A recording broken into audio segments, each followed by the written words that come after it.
நேரம் காலை 6 மணி. இலங்கை ஒலிபரப்பு கூட்டுத்தாபனம் செய்திகள். செய்தி ஆசிரியர் ஜுனைட் எம் ஹாரிஸ். வாசிப்பவர் சிவராஜா தக்கீஷன். முதலில் தலைப்புச் செய்திகள். நேற்று மேலும் 2859 கோவிட் தொற்றாளர்கள் அடையாளம். 36 கோவிட் மரணங்கள் பதிவு. கோவிட் தடுப்பூசியினை கொள்வனவு செய்கின்ற போது எந்த முறைகேடுகளும் இடம்பெறவில்லை என்று அரசாங்கம் வலியுறுத்தல். பாலியகுட மீன் சந்தையும் பிரதான பொருளாதார மத்திய நிலையங்களும் இன்று திறப்பு. உலக புகையிலை எதிர்ப்பு தினம் இன்று. தரம் 1ற்கு மாணவர்களை சேர்த்துக் கொள்வதற்கான விண்ணப்பம் இன்று தேசிய பத்திரிகைகளில் வெளியாகிறது. இஸ்ரேலுக்கும் ஹமாஸ் தரப்பிற்கும் இடையில் நிரந்தர யுத்த நிறுத்தம் ஒன்றினை ஏற்படுத்துவது குறித்து எகிப்து மற்றும் இஸ்ரேல் வெளிவிவகார அமைச்சர்கள் கலந்துரையாடல். அவை தலைப்புச் செய்திகள். இனி விரிவான செய்திகள். நேற்றைய தினம் மேலும் 2859 கோவிட் தொற்றாளர்கள் பதிவானதாக சுகாதார அமைச்சின் தொற்று நோயியல் பிரிவு தெரிவித்துள்ளது.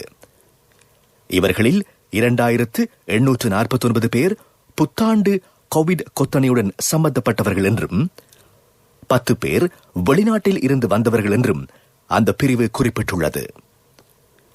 இதுவரையில் 1,83,452 கோவிட் தொற்றாளர்கள் பதிவு செய்யப்பட்டுள்ளார்கள். 32,186 பேர் தொடர்ந்தும் வைத்தியசாலைகளில் சிகிச்சை பெற்று வருகிறார்கள். கோவிட் தொற்றுக்காக சிகிச்சை பெற்று வந்த மேலும் 1434 பேர் நேற்று முழுமையாக குணமடைந்து வீடு திரும்பியுள்ளார்கள். இதன்படி இதுவரை 1,49,825 நோயாளர்கள் முழுமையாக குணமடைந்துள்ளார்கள். இதேவேளை நாட்டின் கோவிட் மரணங்களின் எண்ணிக்கை 1441 உயர்வடைந்துள்ளது.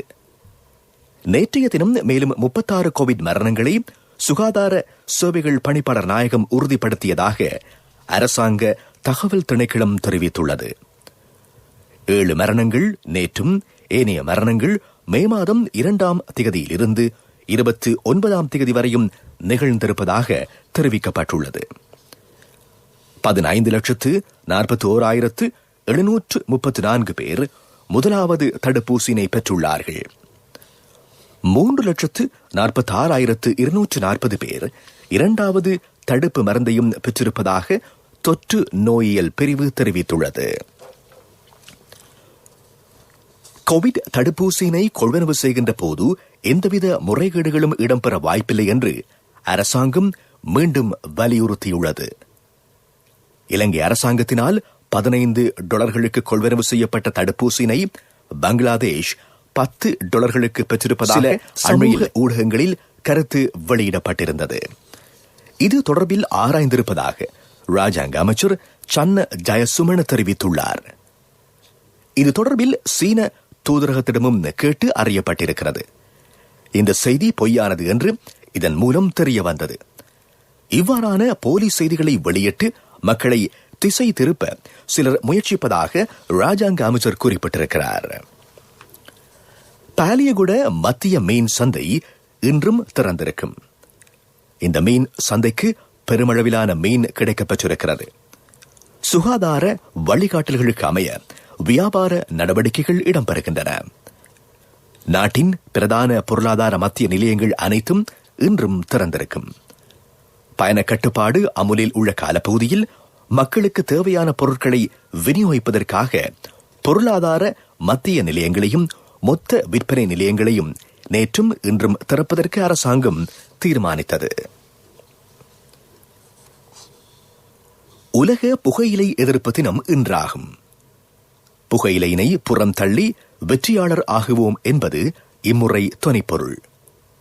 தொற்றா நோய்களான இரத்த அழுத்தம், நுரையீரல் புற்றுநோய், இருதய நோய், நீரிழிவு நோய், சுவாச பிரச்சினை உள்ளிட்ட நோய்களுக்கு புகையிலை பாவனை கூடுதலாக தாக்கம் செலுத்துகிறது. பக்க விளைவுகளுக்கும் இது காரணமாக அமைகிறது என்று உலக சுகாதார ஸ்தாபனம் சுட்டிக்காட்டியிருக்கிறது. புகைப்பிடித்தல் காரணமாக உலகம் முழுவதிலும் வருடாந்தம் 8 மில்லியன் பேர் உயிரிழக்கிறார்கள். இலங்கையிலும் வருடாந்தம் சுமார் 20,000 பேர் புகைப்பிடித்தல் காரணமாக உயிரிழப்பதாக சுகாதார அமைச்சின் பொது சுகாதார சேவைகளுக்கான மேலதிக செயலாளர் விசேட வைத்தியர் திருமதி லக்ஸி சோமதுங்க தெரிவித்துள்ளார். புகையிலை எதிர்ப்பு தினத்தை முன்னிட்டு புகைப்பிடித்தல் மூலம் ஏற்படும் நிலைமைகளை கையடக்க தொலைபேசி ஊடாக விளங்கிக் கொள்வதற்கான செயலி ஒன்றினை சுகாதார ஊக்குவிப்பு பணியகம் இன்று மாலை அறிமுகப்படுத்தி வைக்க இருப்பதாக அவர் குறிப்பிட்டார். இதேவேளை கோவிட்-19 தொற்று நிலைமையில் நாட்டின் புகைப்பிடித்தலுக்கு அடிமையானவர்கள், இவர்களில் 48% புகைப்பிடித்தலை நிறுத்தியிருப்பதாக மதுசார மற்றும் போதைப்பொருள் தகவல் மையம் தெரிவித்திருக்கிறது. இது ஒரு நல்ல முன்னேற்றமாகும் என்றும் அந்த நிலையம் சுட்டிக்காட்டியிருக்கிறது. நீங்கள் கேட்டுக்கொண்டிருப்பது இலங்கை ஒலிபரப்பு கூட்டுத்தாபனத்தின் செய்திகள்.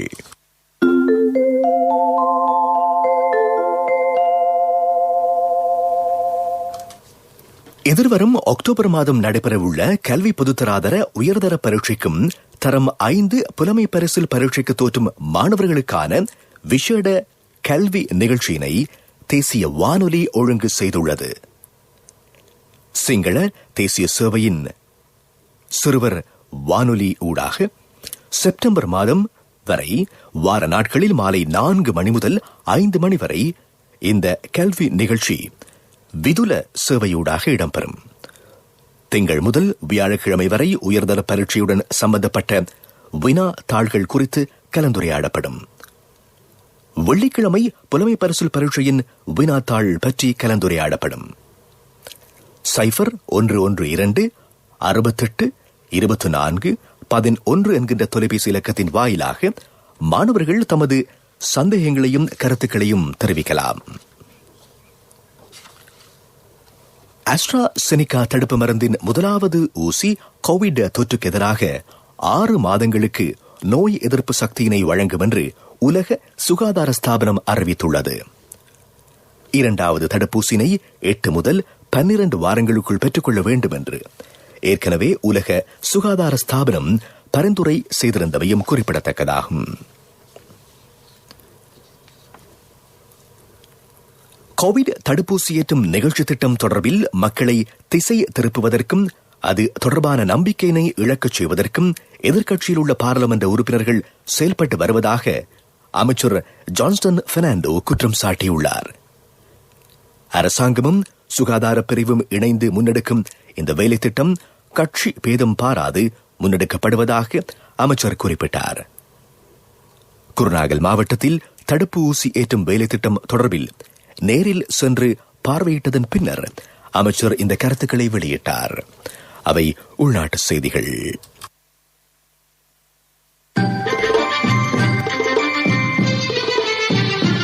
பிரதான செய்தி வழங்குவோர் ஒவ்வொரு வீட்டிலும் இருக்க வேண்டிய வீட்டு வைத்தியர் சித்தாலேப.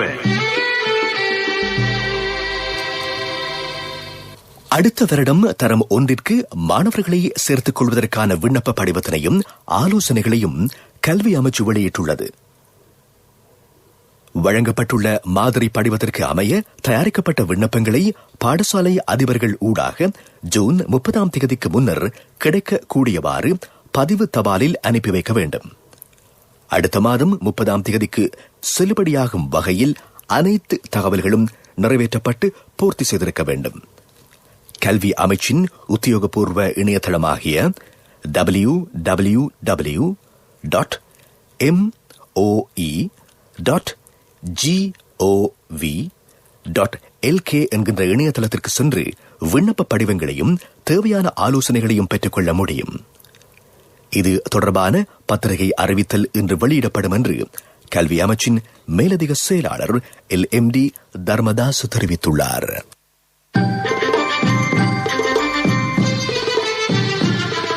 பிரதான செய்தி வழங்கியோர் ஒவ்வொரு வீட்டிலும் இருக்க வேண்டிய வீட்டு வைத்தியர் சித்தாலேப.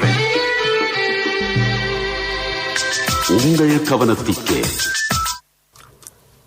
புவிச்சரிதவியல் ஆய்வு மற்றும் அகழ்வு பணியகத்தின் மூலம் கனிமப் பொருள் அகழ்வு, போக்குவரத்து மற்றும் வர்த்தகம் தொடர்பில் வெளியிடப்பட்டிருந்த அனுமதி பத்திரத்தின் செல்லுபடியாகும் காலம் ஜூன் 15ஆம் தேதி வரை நீடிக்கப்பட்டிருப்பதாக அந்த பணியகத்தின் பணிப்பாளர் நாயகம் பொறியியலாளர் டி சஞ்சன டி சில்வா தெரிவித்துள்ளார். இதன்படி புதுப்பிப்பதற்காக அனுமதிக்கப்பட்டுள்ள மற்றும் மே மாதம் 1ஆம் தேதி முதல் ஜூன் 15ஆம் தேதி வரையான காலப்பகுதியில் ரத்தாக இருந்த அனுமதி பத்திரங்களின் செல்லுபடியாகும் காலம் ஜூன் 15ஆம் தேதி வரை நீடிக்கப்படுவதாக பணிப்பாளர் நாயகம் சுட்டிக்காட்டியுள்ளார். கோவிட்-19 தொற்று நிலைமையினை அடுத்து விதிக்கப்பட்டுள்ள பயண கட்டுப்பாடுகள் காரணமாக அனுமதி பத்திரத்தினை வழங்கும் நடவடிக்கை அசௌகரியம் என்பதனால் இந்த நடவடிக்கை எடுக்கப்பட்டதாக அவர் குறிப்பிட்டார்.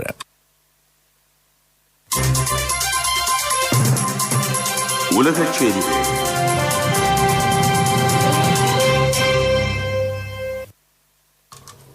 வன்முறையினை தூண்டும் அனைத்து செயற்பாடுகளையும் நிறுத்தி இஸ்ரேலுக்கும் ஹமாஸ் தரப்பிற்கும் இடையில் ஒரு யுத்த நிறுத்தம் கட்டியெழுப்பப்பட வேண்டியதனுடைய தேவையினை எகிப்திய வெளிவிவகார அமைச்சர் வலியுறுத்தியிருக்கிறார்.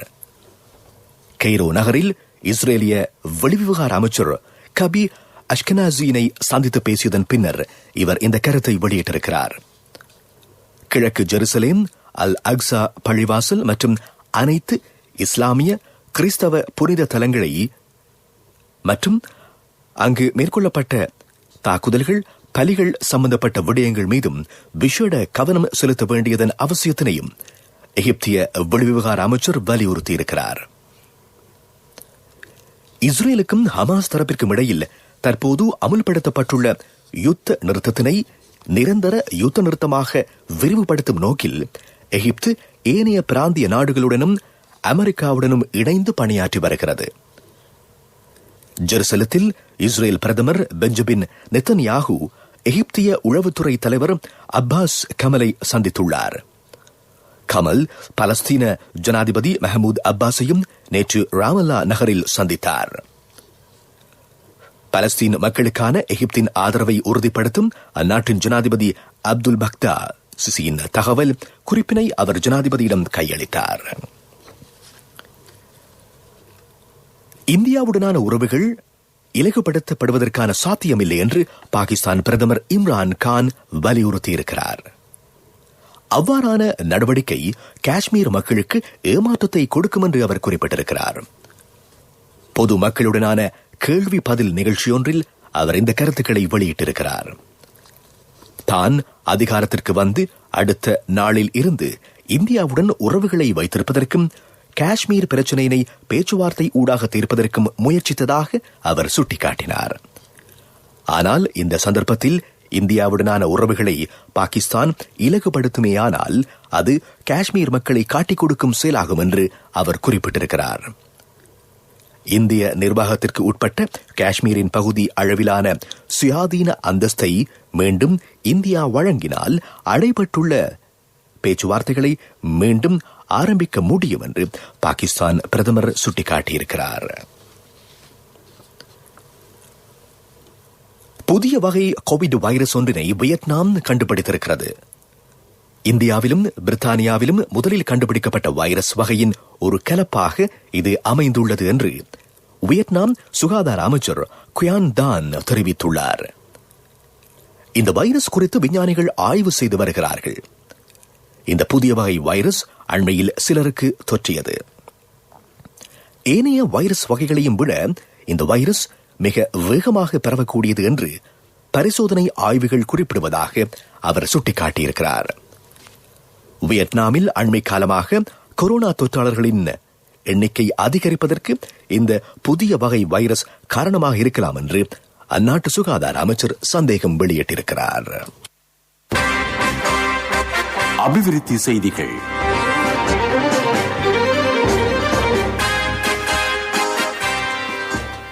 முல்லைத்தீவு மாவட்ட வைத்தியசாலை வளாகத்தில் அமைக்கப்பட்ட கோவிட் சிகிச்சை நிலையம் திறந்து வைக்கப்பட்டிருக்கிறது. முல்லைத்தீவு மாவட்ட செயலாளர் கானா விமலநாதன், பிராந்திய சுகாதார சேவைகள் பணிப்பாளர் மூனா உமா சங்கர், முல்லைத்தீவு மாவட்ட ராணுவ கட்டளை தளபதி மேஜர் ஜெனரல் உபாலி ராஜபக்ஷ ஆகியோர் தலைமையில் சிகிச்சை நிலையம் திறந்து வைக்கப்பட்டது. முல்லைத்தீவு கோவிட் சிகிச்சை நிலையத்தினை அமைப்பதற்காக பல்வேறு தரப்பினரும் சுமார் 10 லட்சம் ரூபாய் பெறுமதியான பொருட்களை வழங்கியிருக்கிறார்கள். முல்லைத்தீவு படை தரப்பினரின் மனித வலு பங்களிப்பில் இந்த சிகிச்சை நிலையம் அமைக்கப்பட்டிருக்கிறது.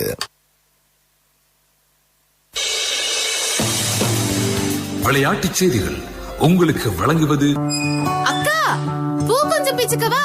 சரி, பிச்சுக்கோ. மரம் இங்க இருந்தாலும் பூ யாருக்கும் சொந்தம் இல்ல. எப்பவும் மத்தவங்கள பத்தி நினைக்கிறது நம்ம குணம். நாங்க மஞ்சி சூப்பர் கிரீம் கிராக்கர் வாங்குறதும் எங்களுக்காக மட்டும் இல்ல.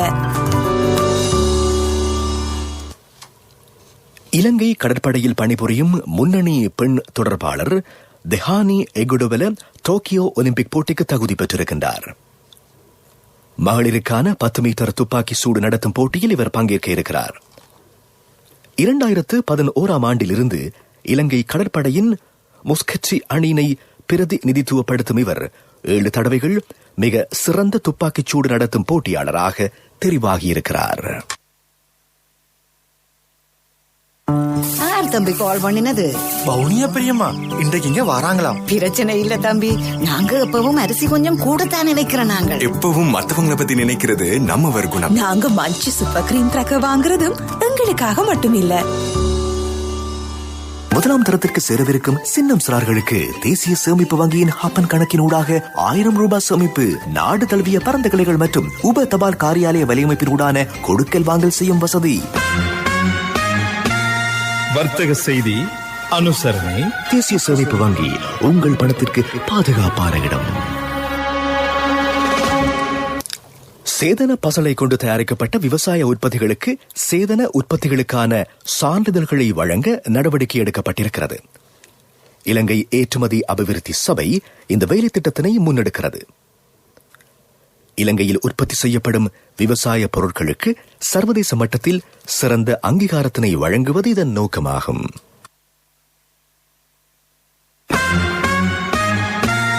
வர்த்தக செய்தி அனுசரணை. தேசிய சேமிப்பு வங்கி, உங்கள் பணத்திற்கு பாதுகாப்பான இடம்.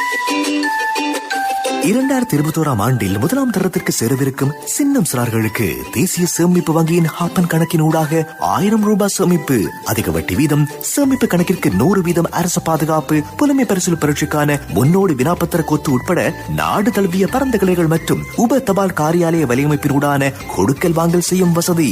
நீங்களும் இன்றே உங்கள் செல்ல பிள்ளையின் எதிர்காலத்திற்காக ஹப்பன் கணக்கொன்றினை ஆரம்பியுங்கள். நிபந்தனைகளுக்கு உட்பட்டது. உங்கள் பணத்திற்கு பாதுகாப்பான இடம் தேசிய சேமிப்பு வங்கி. பொருளாதார செய்திகள் அனுசரணை. உங்கள் வேண்டிய நிதி தேவைகளுக்கு சிறந்த தீர்வினை வழங்கும் வருபவர்கள் முன்னேறும், முன்னேறுபவர்கள் வரும் LOLC நிறுவனம். வாருங்கள், முன்னேறுங்கள். அரசாங்கம் 51 பில்லியன் ரூபாவிற்கான திரைசேரி உண்டியல்களை எதிர்வரும் 2ஆம் தேதி ஏலத்தில் இட இருப்பதாக மத்திய வங்கி அறிவித்திருக்கிறது. இதன்படி 91 நாள் முதிர்ச்சி காலத்தினை கொண்ட 8 பில்லியன் ரூபாய் பெறுமதியான உண்டியல்களும் 182 நாட்கள் முதிர்ச்சி காலத்தினை கொண்ட 23 பில்லியன் ரூபாய் உண்டியல்களும் 364 முதிர்ச்சி காலத்தினை கொண்ட 20 பில்லியன் ரூபாய் பெறுமதியான உண்டியல்களும் ஏலத்தில் விடப்படவிருக்கின்றன. என் கணவன் எனக்கு தந்த மோதிரம் தான் என் வாழ்க்கை. LOLCக்கும் உங்களோட தங்கம் உயிரை போன்றது. உங்களோட தங்கம் எங்கள்கிட்ட இருக்கிற வரைக்கும் உங்களுக்கு ஆயுள் காப்புறுதி தருவது நாங்க மட்டும்தான். நேரத்துக்கு தவணை செலுத்த முடியாம போனா உங்களோட தங்கத்தை உங்களுக்கு திருப்பி தருவதுதான் எங்கட நோக்கம். உங்களால தவணைய நேரத்துக்கு செலுத்த முடியாம போனா அதுக்கு தீர்வும் நாங்க தருவோம். நான் எதிர்பார்த்த தொகையை விட அதிகம் கிடைச்சதும் இல்லாம வேலையும் சுலபமா முடிஞ்சு எனக்கு மதிப்புமிக்க பரிசும் கிடைச்சது. LOLC இடமிருந்து பெறும் சேவை தங்கத்துக்கு நிகரானது. LOLC ஃபைனான்ஸ் ரன் சவிரண்ய சேவை. தங்கம். காலநிலை அறிக்கை அனுசரணை. சைரு என்பது மீன்வள வானிலை தகவல் சேவையாகும். உங்கள் பிரதேசத்திற்கான வானிலை தகவல்களை உடனடியாக உங்கள் டயலாக் தொலைபேசியில் பெற்றுக் கொள்ளுங்கள். 828க்கு அழைப்பினை ஏற்படுத்தி பதிவு செய்து கொள்ளுங்கள். மீன்வள, நீர்வளத்துறை மற்றும் வானிலை ஆய்வுத்துறை ஆகியவை இணைந்து இச்சேவையை வழங்குகிறது. சைருடன் பாதுகாப்பாக இருங்கள். மேல் சபரகமுவ, மத்திய வடமேல் மாகாணங்களிலும் காலி, மாத்தறை மாவட்டங்களிலும் இடியுடன் கூடிய மழை பெய்யும் சாத்தியம் காணப்படுவதாக வளிமண்டலவியல் திணைக்களம் அறிவித்திருக்கிறது. ஊவா மாகாணத்திலும் அம்பாறை, மட்டக்களப்பு மாவட்டங்களிலும் இரவு வேளையில் இடியுடன் கூடிய மழை பெய்யலாம். வடமேல் மாகாணத்திலும் மத்திய மலைநாட்டின் மேற்கு பகுதிகளிலும் ஹம்பந்தோட்டை மாவட்டத்திலும் காற்றின் வேகம் மணிக்கு 40 கிலோமீட்டர்கள் வரை அதிகரிக்கலாம். பேருவளவில் இருந்து காலி, மாத்தரை, ஹம்பாந்தோட்ட ஊடாக பொத்துவில் வரையான கடல் பிரதேசத்தில் காற்றின் வேகம் மணிக்கு 50 கிலோமீட்டருக்கும் 55 கிலோமீட்டருக்கும் இடைப்பட்ட மட்டத்தில் காணப்படும். இதனால் கடல் தொழிலில் ஈடுபடுபவர்கள் எச்சரிக்கையாக இருப்பது அவசியமாகும் என்று வளிமண்டலவியல் திணைக்களம் அறிவுறுத்தல் வழங்கியிருக்கிறது.